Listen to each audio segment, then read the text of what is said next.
going on, Science? It looks like we can once again call ourselves that because Godforge Beta is here. After about 2 hours of downtime and issues with the loading screens and things just simply not working, let's go 95% club. Let me hear that down in the comments if you were affected. We got into Godforge Beta, and man, what a day. It has been a lot of fun. How has it landed for you? That is a critical thing. We're all sharing in the Discords, in the Godforge Discord, in my very own Discord, link down below. But how this came off is exactly what this video is going to be about. After my very first day, what was my reaction to the Godforge Beta build? Well, you can see right here behind me, I am taking on Svarog's Horde, and man, let me tell you, it's been a lot of fun. Right now, I'm in very early stages. I got through the first 3 chapters of the campaign through the Virage, and then went straight into the dungeons and started building some heroes out. And let me tell you, I have a lot of work to do, because just with these very simple builds, after stage 3, it already becomes an impossibility. And I'm talking like, my Guan Yu is not 4-star. I don't have leveled gear, anything like that. I haven't done any farming, anything like that, because it was just on stream today. And I streamed for about 5 hours of content when I was able to actually, well, no, probably not, no, not 5 hours, probably about 3 hours of gameplay. And when it comes down to 3 hours, what exactly was I able to accomplish? Well, I got my first legendary summon. Which one positive thing to really say about Godforge is that the first flawless Aetherstone you get is a guaranteed legendary, which is a huge win in my book. But what that also does is potentially create a reroll synergy for a lot of gamers out there, meaning that when people come into the game and start playing, they're going to create account after account after account until they get the right legendary combo or starter that they want. Granted, for mini games players and people who've been involved for a long time and people who have rewards from various aspects of the game, that's not necessarily going to be as much of an issue, because those people are going to want their cosmetics and legendary heroes that they got from the mini game in other areas. But all in all, for newer players who don't care about that, they very well could reroll constantly if that part of the game remains. I don't know if it's a good thing or not. Maybe it is, maybe it's not, but that's my take on it. But then we get to the Sanctum, and man, there was a lot of fun things going on here. You see, I'm only level 12. You know, we're right here. Goodness, what am I gonna get? Let's go ahead and get some armor. I actually got some really solid pulls before. So I actually got a blue feet, excuse me, that were speed for like on one of my first pulls, which was awesome. Crit rate on the helmet. Yeah, I mean, all in all, that is one thing that I love. Leveling up every time you level up, which apparently we don't have a cap on in the game right now, is that you're going to have the opportunity to get any of the one of the 3 rewards you want. And for me especially, I went in and I was able to get a lot of these ancestral Aether Stones right at the beginning and gave me an extra some temples. Another great thing about this is that they gave us for the beta at least a big chunk of rubies to start with, and this won't be early access. That's not how things are going to feel in that game, but that was a lot of fun. I went ahead and used a chunk of them on 30 summons.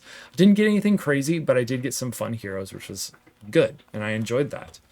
The feeling of getting heroes is fun. It feels good. I've pulled 2 flawless. I've pulled 1, I want to say, I mean, I'll just say a legendary stone. There we go, another Shishi. Nothing crazy here.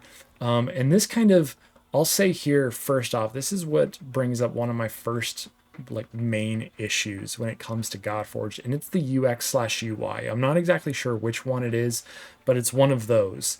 And it's that I am often going up here to click an X, and that's not always the case. Here, we'll actually go in and take a look at that. In the hero screen, there is so much on the right side that I am legitimately getting a little lost. And that is unfortunate, right? Especially like, okay, so we have abilities leveled up here, which we got to by clicking Ascend, which then brought us to Promote, Ascend, and Abilities. But you can also get there by going to Abilities and Upgrade, and that's going to see the same thing. Another thing I didn't particularly love about this is that on these layouts, I can't see what the maximum version of this skill is going to be. I do have to go to the upgrade screen, which really, as a gamer, this is what I want to know at the end of the day. I want to see, okay, yes, he attacks all enemies with a 25% additional chance of strong hit. Great. 80% chance to place drain. Okay, well, oh, hey, plus 10, plus 10. Once I level this up, I know that I'm going to have a 100% chance to place drain too, and this is critical on all skills. You'll see here, especially with legendaries, and you'll notice my first legendary was Pazuzu. I've been very happy with him, especially with an arena beta coming up in the future. Leveling this guy up and ranking him for his abilities is going to be a great thing, because if I can get his ultimate quickly, Vulnerable 2, Acid, and Curse 2, all in one ability, but 50% chance? Well, what's that? I have to go to the upgrade screen. And here I can then see that there is a 5 and a 15%. And so that means there's a 75% chance to place these abilities on each target for 2 turns. I'm pretty sure for every hit. So it's practically 100%. Very close to a guarantee. This particular navigation is very clunky for me, and I know that they've gone through Fateless. I know you've gone through multiple iterations. It still feels really odd, but then there's more in the fact of this X right here, right? So I don't know necessarily what this X does or when it does what. Like there, it took me back to the Sanctum, but there's other instances, I believe, where it doesn't. So like, oh, well, here, see, this is another call out. I thought there was going to be an X here. There's not. It's this plus icon. And I can't tell you how many times on stream I hit this button. Obviously, I didn't go to the Ruby shop, but I was like, oh, there's an X right here. And potentially that's there because it needs to go back to this screen rather than exit into the Sanctum. And that makes sense in a way, but it still becomes confusing because it's one of the only places where this X exists.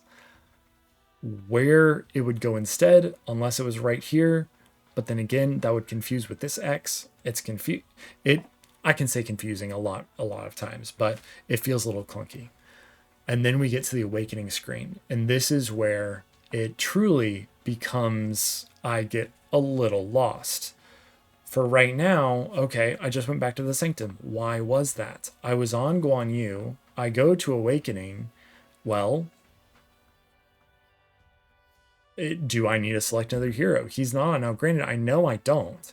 But in order to even go back to this screen, I then need to select here, be able to click back there, which again is one of the only places where this arrow is.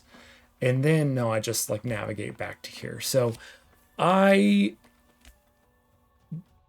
this particular navigation is rather it's a bit of a struggle. It is a bit of a struggle for me. And maybe that's not for everybody. Let me know down in the comments. Is the hero screen navigation complex for you? Maybe it's just me. I would love to know.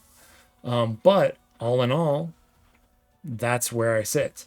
But that's UI UX. There's anything, and a lot of people may not necessarily care about that, so I'll go ahead and move on from there. How do I feel about it? The game is fun. It is a hero collector, and it's exactly what you are hoping for if you are playing a hero collector, and that is you summon heroes, you level them up, you go through wave-based content, and you keep progressing. I would have to say that after the first couple of like areas and whatnot, I wasn't as engaged, and that was a little bit of a struggle.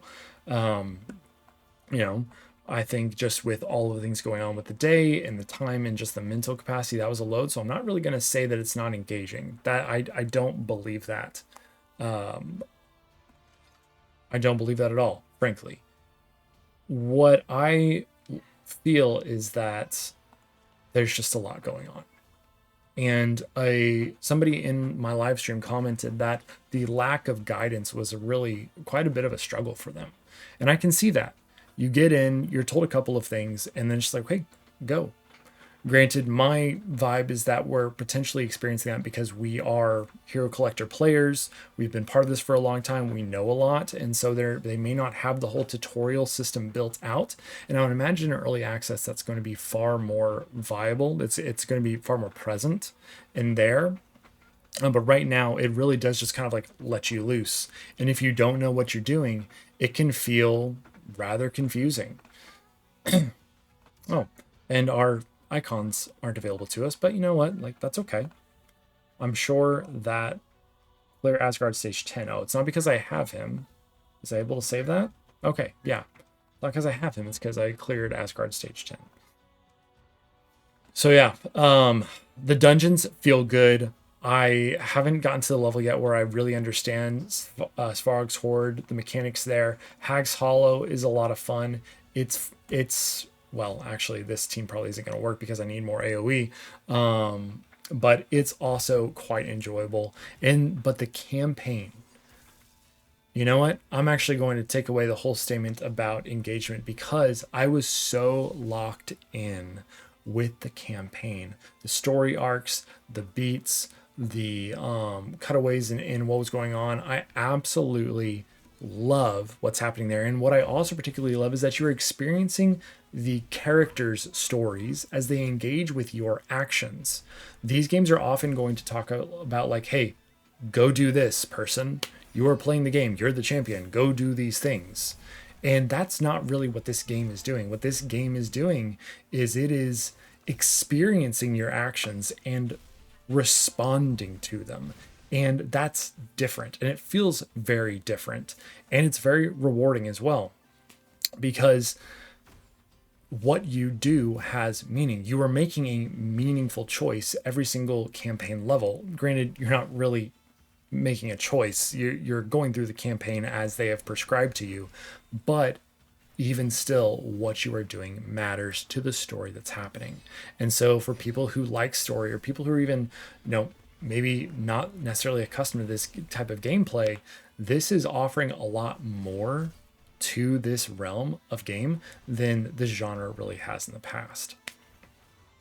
And so, in fact, while we're here, because I know I don't have the proper team for this, I'm just going to go ahead and walk through this in the campaign. Obviously, we knew that these stories weren't going to be fully developed in these later sessions, but when you go here, and what am I missing here? I failed you both. There we go. You see it right here. The whole arc. You fought bravely, The coloring, Tristan. the Nothing characters. more could be asked. It's not just locked around the legendary characters and what their lore is. It's truly about what is happening in the story. And I mean, maybe not you, but I know that I am fully bought in. I love it, and I can't wait to see the full story. Unbound Sage, who's on the Fateless team and for QA, he was in here while I was going through this, and he was like, "Yeah, I've seen the full story. I know what it is. It's incredible. I love it." And I definitely I trust more, especially what he is saying, because he has not always been he has not always been a part of the Fateless team, and so it's good. It's enjoyable. Godforge Beta is a beta. And I think if you've made it this far and you're still saying that it can't hold a candle to other games out there, well, that's because it can't. It is a beta.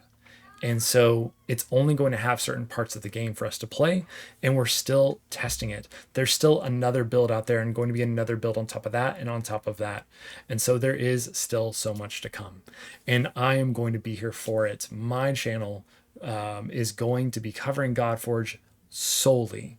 And so if you want to take part in that, make sure and subscribe, and make sure as well, if you are a subscriber, membership has unlocked for the channel today. We've already gotten our first 2 members on the channel because of our live stream, and I couldn't be more thrilled or humbled by the desire for people like you to support a creator like me.